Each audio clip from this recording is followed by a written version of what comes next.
I think it's too soon to believe that we know what the internet is. It's too soon to think we can control it. But it's too late already to begin studying it. If you're a digital native, someone who can't remember a world before the internet, you might feel you have a good idea of the role technology will play in your life and perhaps in that of future generations. But this author of a history of another transformative technology from more than 5 centuries ago, the printing press, says we can have no way yet of knowing where the internet and AI will take us. I'm fascinated with the idea that if you held this forum about print and its disruption in 1480, what you would be looking at is books that still look as if they were handwritten, with no page numbers, no titles, no title pages, no paragraph indentations. You'd have no sense of what was going to be done with it. Journalism professor Jeff Jarvis has just published a book called The Gutenberg Parenthesis, which looks at the lessons we can learn from the age of print as we leave it for a much more complex technology that we have yet to fully grasp. AI is a machine that can now finally understand us when we speak to it. It's now taking on human nature. And so what we need is ethics and anthropology and sociology and psychology and history brought into this discussion. And one of the things the forum is so good at is convening groups in multi-stakeholders, it's called. Subscribe to Radio Davos wherever you get your podcasts or visit wef.ch/podcasts. I'm Robin Pomeroy at the World Economic Forum, and with this look at the printing press, the internet and AI. The human frailties and failures that we bring to these technologies, that's what we're guarding against. It's not that the technology is dangerous, it's that we can be dangerous with it. This is Radio Davos.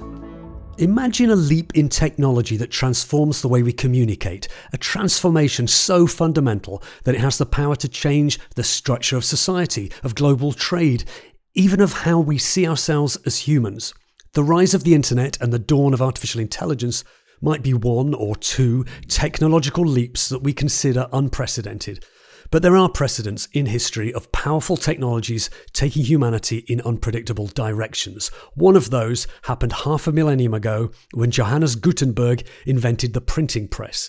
In a new book called The Gutenberg Parenthesis, Jeff Jarvis, journalism professor and media watcher, details what happened next and draws parallels between the transformation unleashed in the mid-1400s to that of the early 21st century. I caught up with Jeff at the World Economic Forum's recent AI Governance Summit in San Francisco, where leaders of business, policymakers, academics and civil society figures met to try to foresee our AI future and work out how humanity might prepare for it. We'll be looking more closely at the issues raised at the AI Governance Summit in subsequent episodes, but on this one I wanted to step back and I asked Jeff Jarvis, what can we learn from the history of the age of print? Now we're leaving it. I'm delighted to be joined by Jeff Jarvis, who's joining us to talk about the future of humanity, probably, Jeff. Is that right, in your book? And the past. And the past. Well, exactly the past. Your book is called The Gutenberg Parenthesis. What could that possibly mean? I think that we have lessons to learn from our entry into the age of print as we leave it. And I'm not saying that history repeats itself or even that it's a carbon copy or sings in harmony. Nonetheless, we went through a tremendous transition as society when print arrived. Important to say that print was first used in Korea and China, but I look at the broad spread that occurred with Gutenberg and his Bible in about 1454. Huge societal change occurred. And I think that we have lessons from that about technological change, about societal change, about adaptation, about the dangers that exist. And so I wanted to look back at that and really learn about the culture and history of print so that we could try to judge also who we were in it as we now make decisions about what to hold on to or not as we leave it. One of the quotes in the book about where we are now, we do not yet know what the net is until we, our descendants actually, learn what can be done with it. I think for the net, you could also say AI. Absolutely. It's a continuum. And you look back at the history, 1450, am I right? They didn't really know what they'd done for maybe a couple of generations, would you say? Absolutely. I think that Gutenberg himself was a creature not of his own age. He was a creature of the prior age, and all he was trying to do was to automate, improve the work of the scribes. And the timeline here, if I can do it very quickly, fascinates me because you have 1450, 1454, Gutenberg is printing the Bible on movable type. The next 50 years are known as the incunabular or infant age of print, when it just mimics what the scribes did, pretty much. Around 1500, you start to see the characteristics of the book we know today. Page numbers, titles, title pages, paragraph indentations, and so on. The business, by the way, was in shambles then. Too much money had flowed in, new technology, sound familiar, and the market was sated with the product of the ancients. Who rescued it but Martin Luther in 1517, and we went through a 30 Years' War and some other problems along the way. So come another century on, a few years this side and that of 1600, you see for the first time a huge rush of innovation with print. That is to say, the invention of the essay by Montaigne, the modern novel with Cervantes, the newspaper, and a market for printed plays with Shakespeare. That really fascinated me because I think it took that long before print became so commonplace that what was interesting was not the technology anymore. It wasn't seen as a technology anymore. It was simply a methodology of manufacture. Now what's interesting is what you could do with that and the people you could talk to, the publics you could create. Keep going. Another century on, 1710, we see the first business model for print, really, with copyright, which was not done to protect creators, by the way. It was done to create a marketplace for creativity as a tradable asset. Next century on, 1800, the first time in all this time that we see any innovation with the technology itself. Steam-powered presses, paper made from wood pulp, stereotyping, typesetting machines, all happened in the 19th century, leading to the creation of the mass. A business model that we see today, invented in 1893 with the creation of the dime 10-cent magazine, where you lose money on every copy sold, you make it up on advertising. Thus the creation of the attention marketplace and the mass market that we have today. 1920s, radio, first major competitor. Print hated it and tried to keep it out of news. 1950s, television, and here we are today. We are only about a third of a century away from the introduction of the commercial browser to the public, which is to say it's about the year 1480 in Gutenberg years. Right. Let's go way back in history then and to see what parallels we can draw. There was a lot of opposition to print, probably first by the scribes, perhaps, they were the people who were reproducing books, usually Bibles at that time, but lots of other opposition that kind of grew in different areas in some of the years you're talking about, probably throughout that. But can you give us some idea of what the first opposition, what were people, because people are terrified of AI and people have been terrified of the internet and social media and probably still are. Who was terrified of the printing press? Some weren't as terrified as they should have been. The Catholic Church kind of didn't realize what was going to happen come Luther, and then got terrified and then tried to control it. By then it was too late. The scribes were of different schools. Some said, thank God I can put down my pen. Some were scolded that was an act of devotion they should continue. And when you think about it, scribal culture continued until the typewriter. It didn't go away fully. It just changed the marketplace and changed the business considerably.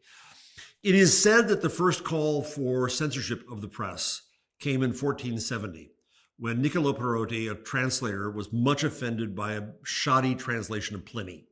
And he wrote to the Pope and he said, "Your Holiness, something must be done." Sounds very familiar. Something must be done. You must appoint a censor to check all of this stuff before it's printed, someone who's erudite and smart. Well, as I thought about this, I thought that's not really a call for censorship. What he was seeking, what he was anticipating, was the creation of the institutions of editing and publishing that were necessary to find mechanisms of quality, authority, artistry in print. And it would eventually happen. So I think that it's important to look not just at the whack-a-mole efforts to get rid of bad stuff, the index of forbidden books from the Vatican, book burnings and so on, but also to look at what we do as a society to look for the good stuff. And I think we're in the phase right now on the internet where we say, oh my God, there's bad stuff out there. Something must be done. Government must step in. Moral entrepreneurs are screaming about this. It's ruining society, as if we weren't ruined already. And I made this mistake as much as anyone. After the elections of 2016 with Trump and Brexit, I raised a lot of money to do projects on disinformation out of my school. And fine, there were good projects, but I think it was a mistake to concentrate only on the bad stuff. And what we need now is institutions that will support the good stuff, find the quality, discover it, support it, recommend it. And I think we haven't created those new institutions yet. I've also done work in media literacy, and you give it a gentle kicking in the book, and you probably suggest people kind of my age, older men, according to research, are the ones more likely to spread untrue news, and actually a younger generation is doing it less. Exactly, which is to say that the kids are all right, grandpa's screwing up the world. And I think that what we see happening with any new effort to allow more people to speak than before, the voices have always been there. They couldn't be heard in mainstream mass media run by people who look like me, old white men.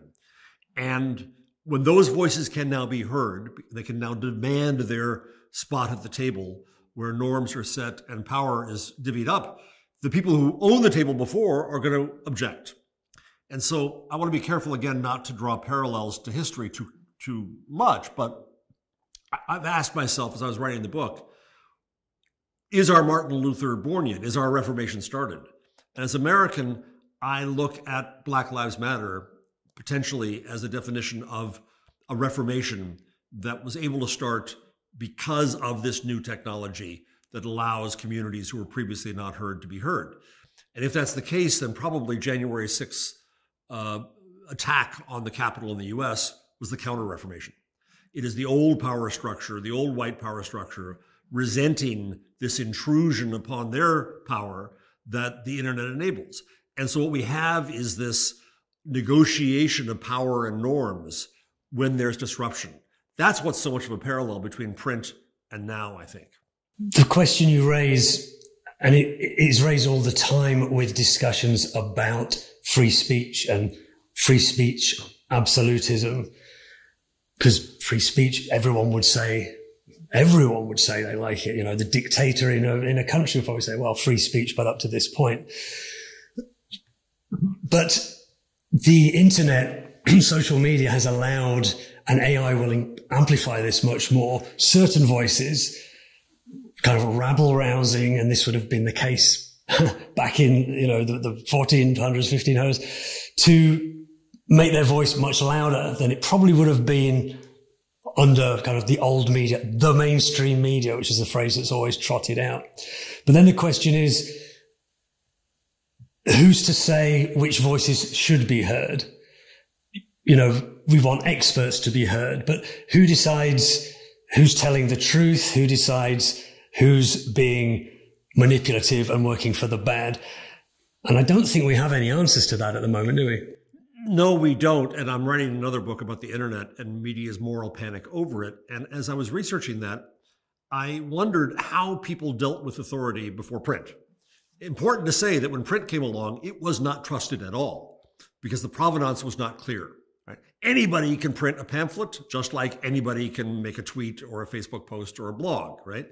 And so what was trusted more was the social relations you had with people.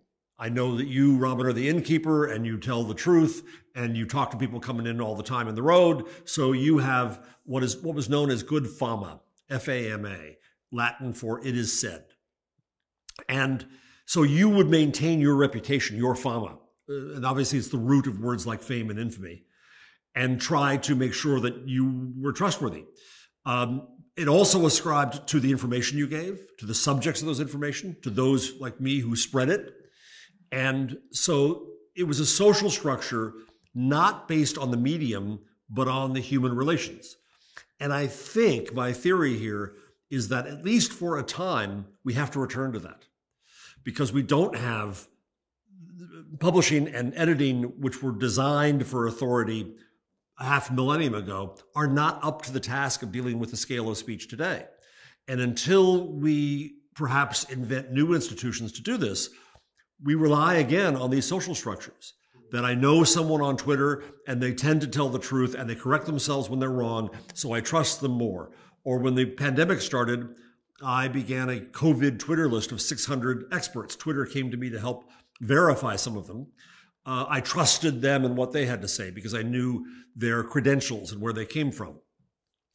But even the idea of expertise, I think, changes these days, where lived experience is also expertise. Whom do we trust to tell us about police brutality? The police or the objects of it? How do we reconsider our notions of expertise now?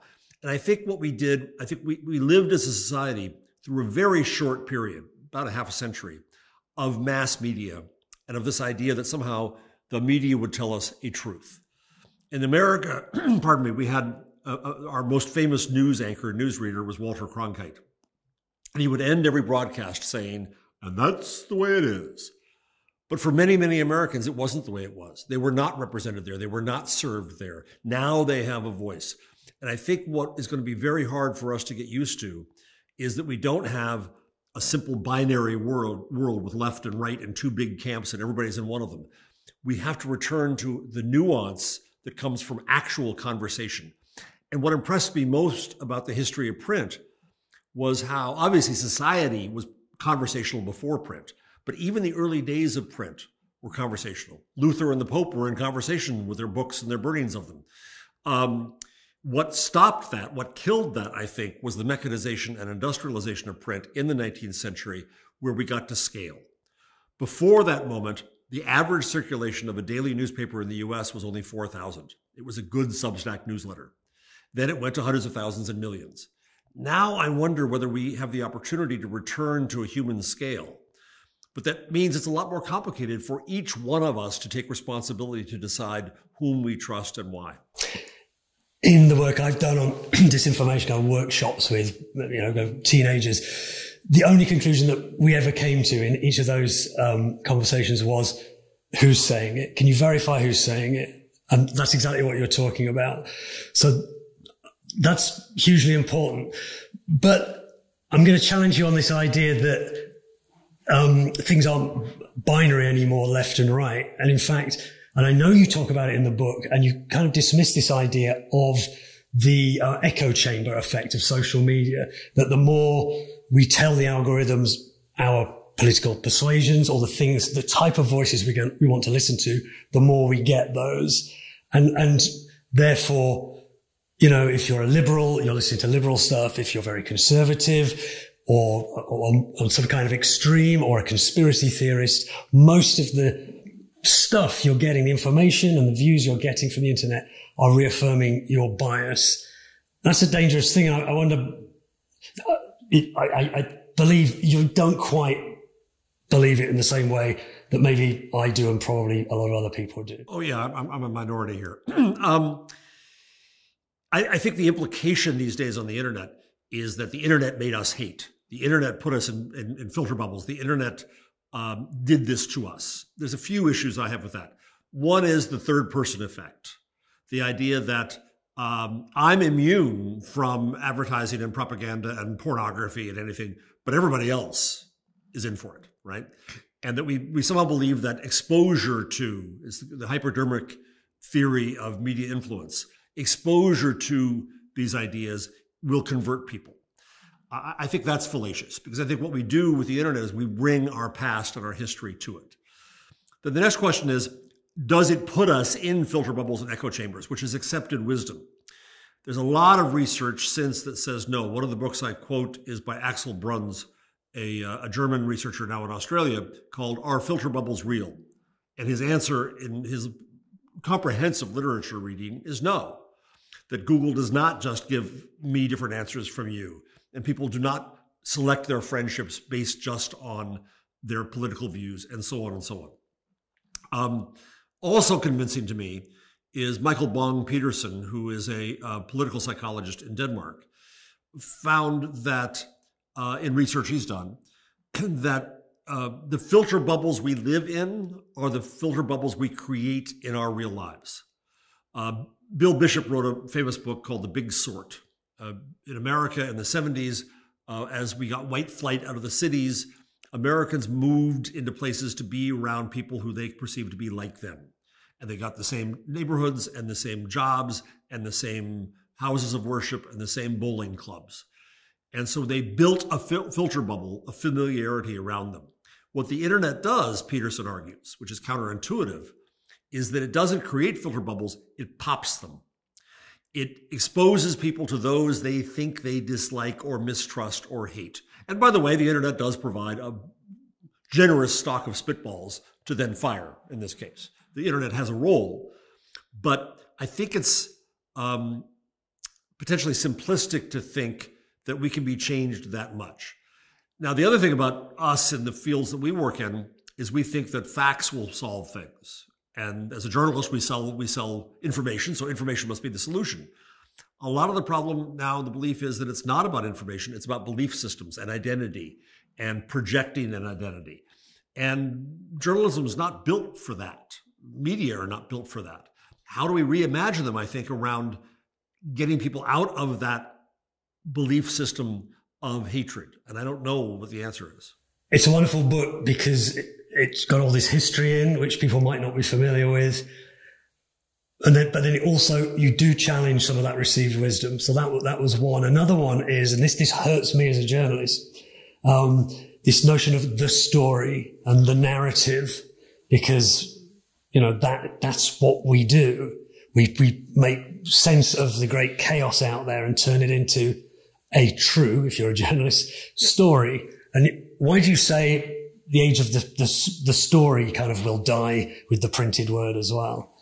Well, here we are at an AI conference at the forum, and I've come to believe that I think one of the greatest impacts of generative AI is the final and complete commodification of content. This idea of content is a Gutenberg era notion, that content is that which fills something. It fills a book between the covers, the alpha and the omega. And to fill that book or that article or that magazine, we in journalism created a structure of having a story and an arc. And we made the world fit neatly into that. So I would ask you whether you think that that is a better metaphor for life as it exists, or the web that scrolls continuously, does not begin, does not end, is not linear, goes every which way around. I think that's a more realistic representation. It's chaotic, it's disturbing, but I think it's more real. So the story is interesting too, because I think that what I've learned trying to teach journalism students is to caution them of the power of the storyteller, that we as the storytellers get to decide what it's about, who's in it, who's not in it, what they get to say. And I think that we now need to help people tell their own stories rather than extracting them. So I'm not fully killing the story, but I do want us to challenge the idea that we control it. You'd like to see the end of the neat happy ending or the neat ending, because that just doesn't ever exist. It really doesn't. There's a fascinating book I quote in there about the idea that how history gets things wrong is the title of the book, and saying that we projected our theory of mind onto history and onto politicians and onto events. We think we can mind read. We can explain what people do. And that's the essence of the story. And it's false. We don't know. It's a bit of a stretch, but it's a fascinating little stretch. Artificial intelligence, then. We're here at the Artificial Intelligence Governance Summit. That no one knows, just like in Gutenberg's time, where this technology will take us and when. But what can you imagine AI, let's look at the positive side here. What could it do? Because you've got all these voices, everyone's telling, I won't say their story, but everyone's speaking. And this has been happening since the internet was created. There's too much noise out there. It's really hard. How do you curate that? How do you find what's important or interesting to you? And I guess social media apps do that. People will scroll through things that are delivered that the app, the algorithm knows they like. But do you see AI as improving on that? It's just not good enough yet, is it? That kind of thing. Where do you see us going? I think there's a few pieces to this. I think social media has gotten, condemned for all kinds of things. But if you look at now that Elon Musk has utterly ruined Twitter, and you look at the competitors that are out there, Blue Sky, for example, is going to offer people multiple choices of algorithms, which I think is very, very interesting. If you want the Alex Jones conspiracy internet, you have it anyway. You can have that. Or you can have the Disney, nothing's wrong here, internet. And you can choose based on that. So I think that AI will enter into these things to help you decide what you want. One might argue, again, that's making filter bubbles, and we'll only see in the application. The other interesting part of AI, I think, is, again, this notion that it commodifies content. I think I'm special because I'm a writer. Right? Here we are as journalists and storytellers, and we have a skill that scares a lot of people because they don't know how to write. I'm fascinated with the idea that generative AI could help extend literacy, could help people who are intimidated by writing, and I blame Montaigne for this. It was with the creation of his brilliant essays, he raised the bar for inclusion in public discourse to being able to write. And people don't want to write emails or PowerPoints, let alone articles or books. Well, now they have a machine that can help them do this and illustrate it too. So I was enthused about this. And then I was talking with the executive students of one of the programs I started at the school. And they said, hold on, Jarvis. Okay, maybe people who can't write or don't think they can write can use this machine, but that then potentially loses their voice. And it makes them sound like the people who could afford the power to write in the past. And we lose their structure and their dialect. Umberto Eco says that a dialect is a language without an army and navy. And so language and proper wording became a question of power. So I don't know where this lands, but I think that the idea that people can have the power now to create in ways that I can't draw worth a damn. But if I have something in my head that I want to illustrate, now I have a mechanism to do that. And I think that's powerful. I think that extends literacy. I met a professor named Professor Parker from INSEAD in Davos, probably 10 years ago, where he argued that there isn't too much content in the world. He said there's too little in many languages. And at the time, he was using AI way back when to do things like create books on agriculture for people in nations where they didn't have them in their language, or create radio shows on the weather for people who were not literate to read. That to use this to extend accessibility on both sides, speaking and hearing, is really, really interesting. And I think there are good uses like this. AI Governance Summit and the AI Governance Alliance is this thing created by the World Economic Forum to bring industry, politicians, academics like yourself together to discuss these big issues. And how many years since Gutenberg are we? Did you say? More than half a millennium. No, I mean from the internet version. We're at 1480. So it's as if back in 1480, they created a forum for the printers and the clerics and the scribes and the politicians and the royalty, all of whom were about to see, or certainly their children's children, all those power structures change, all those jobs change. What do you think should be the priorities for a forum like that, that's getting all those various voices? What should their priorities be to look at now? I'm fascinated with the idea that if you held this forum about print and its disruption in 1480, what you would be looking at is books that still look as if they were handwritten, with no page numbers, no titles, no title pages, no paragraph indentations. You'd have no sense of what was going to be done with it. The printing press, by the way, was not just used for books. It was also used for indulgences, and that was going to become worse, but it was still going on. And probably the more important impact early on was the creation of bureaucracy, that you had the opportunity to create proclamations and forms and so on, right? But it was very, very early days. There was a wonderful RAND paper written by James Dewar in 98, I think the same year as Google started, in which he also read Elizabeth Eisenstein's The Printing Press as an Agent of Change. And his conclusion out of doing that was that the countries that tried to control the press were left behind in the more general development of culture and society. And that it's better, he argued, to get to the unintended consequences as quickly as possible so we can deal with them. And I think what we hear at this discussion in the last 2 days here in San Francisco is a fascinating debate about just this. Can we control this? Well, why do you want to? To what end? What's your goal? What are you trying to prevent? Define safety, define transparency. It's all really complex and difficult.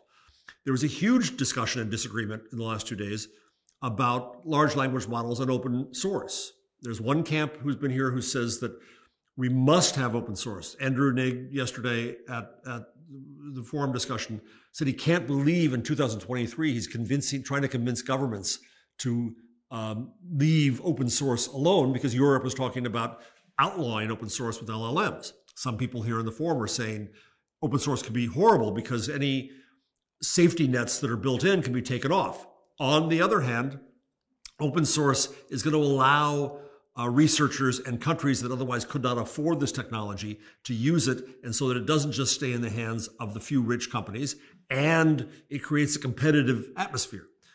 So I think we have to let that debate occur. I think that it's foolish probably to think that it's hubristic to think that we can control all of this. So what do? We have to study it. I mean, one of the things that amazed me most when I read Eisenstein's book was that she was oddly defensive, and I didn't understand why at first, about defending the idea that there should be study of the effect of print in culture. And what I finally realized was she was saying this because there hadn't been. She was inspired in a bad way, in a sand and a pearl way, by McLuhan. She couldn't stand McLuhan, thought he was overboard. Remind us who McLuhan is. Marshall McLuhan, famous media theorist who was the king of bon mots and quotable lines. And he threw them out, oftentimes didn't fully think them through, but they're delightful. I did a page and a half of my book where I did nothing but quote McLuhanisms. And they're delightful, but one could argue with them. So she wanted to argue with him. And she went looking for the research to argue with him. And she was shocked that there was virtually no research done on the impact of print. Well, so we can't wait 500 years to have that discussion about the internet. I think it's too soon to believe that we know what the internet is. It's too soon to think we can control it, but it's too late already to begin studying it. One thing that I'm hoping to do, I'm going to retire, air quotes, soon from my present institution, and I hope to go to another one, where I really want to try to work on a new program in internet studies. And I think one of the lessons from the Gutenberg years is, as I said earlier, the technology fades. The technology gets boring. And as Clay Shirky says, it's when the technology gets boring that it gets important, because then we accept it and we don't see it as technology. And so I think that the technologists will fade in the background. And what matters is what we do with it. And so I think that is important to look at, not as technology, but as the internet as a human network, AI as a machine that can now finally understand us when we speak to it. It's now taking on a human nature. And so what we need is ethics and anthropology and sociology and psychology and history and the humanities brought into this discussion. And one of the things the forum is so good at is convening groups in multi-stakeholders, it's called. Well, I think it's also about multidiscipline and bringing together people from these many fields to judge both the internet and AI as a human question. What that means too is we have to acknowledge the human frailties and failures that we bring to these technologies. That's what we're guarding against. It's not that the technology is dangerous. It's that we can be dangerous with it. So Jeff, in 500 years' time, people will look back on your book and see that you were right and we're on this cusp of a new era. Do you think, or will it be sooner than that? That's probably where my argument is most vulnerable. That people argue with is that no, Jeff, you're wrong. You say that this took 500 years to get where we are now. No, this is happening. Can't you see this is happening so fast? Well, I think what I have to say is more disturbing than that. In the one hand, is that no, I think it's actually happening slowly, which is to say that the change has just barely begun, and we don't know how far it will go. That's the scary part. But the comforting part is it means we have time. We figured out print eventually. We had a 30 Years' War. We had some peasant wars. We had lots of problems, but we figured it out and used it ultimately to society's benefit. I am confident that we can, not that we will, but we can do the same with the connected society, the society of ubiquitous data, the society of thinking machines. I think we can take that future and mold it, but it's our responsibility to do so. We can't stand back and say, it's technology's fault, it's their job, let them do it. We must take responsibility for this. Jeff Jarvis, thanks very much. Thank you. Jeff Jarvis's book is called The Gutenberg Parenthesis, The Age of Print and Its Lessons for the Internet. Jeff made the point there that for humanity to have any chance of understanding the impact of technology on our future, we need to bring diverse groups of people together. The World Economic Forum is doing that with its AI Governance Alliance, which unites industry leaders, governments, academic institutions, and civil society organizations to champion responsible global design and release of transparent and inclusive AI systems. Find out more at wef.ch/AI for the AI Governance Alliance. You can watch or listen to some of the great conversations from the AI Governance Summit.